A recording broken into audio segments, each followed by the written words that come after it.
Bonsoir à tous. Un supporter du DFCO présenté devant la justice ce dimanche. Il avait été placé en garde à vue suite à l'agression de 2 supporters du SM Caen par un groupe de Dijonnais. Les faits ont eu lieu à la fin du match opposant les deux équipes. Vendredi, un homme et une femme ont été blessés.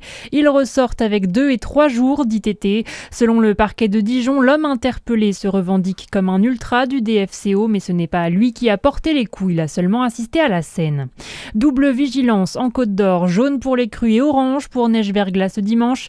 Prudence sur les routes, les pluies ont inondé certains tronçons. À d'autres endroits, la chaussée est glissante en raison du verglas. Certaines départementales sont entièrement fermées à la circulation. Une mobilisation hier proche de Besançon, une action menée par une dizaine de responsables de collectifs environnementaux pour rappeler que les terres agricoles risquent de disparaître. Ils se sont réunis proche de l'autoroute A36 pour interpeller l'opinion publique et les candidats aux élections municipales. 2 banderoles ont été apposées sur lesquelles on peut lire « Qui sème le béton aura la dalle » ou encore « Nature à préserver contre vide à combler ». Dans l'actualité également, le ministre de la Justice s'exprime après la mort de Quentin, ce militant nationaliste agressé à Lyon en marge d'une conférence de l'eurodéputé LFI Rima Hassan. C'est l'ultra-gauche qui manifestement a tué, déclare Gérald Darmanin sur Public Sénat.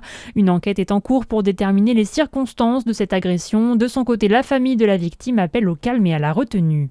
Nouveau drame dans les Alpes, 2 skieurs ont perdu la vie côté italien. Ils sont probablement français selon les secours.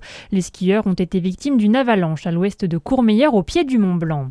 Et puis en sport, à suivre le match des handballeuses de la JDA Dijon qui a commencé à 18h. Elles affrontent les Roumaines de Brasov, l'occasion pour elles de gagner leur qualification pour les quarts de finale de la Ligue européenne. Enfin, l'écrasante victoire du 15 de France 54-12 contre le Pays de Galles. Bonne fin de journée sur Fréquence Plus.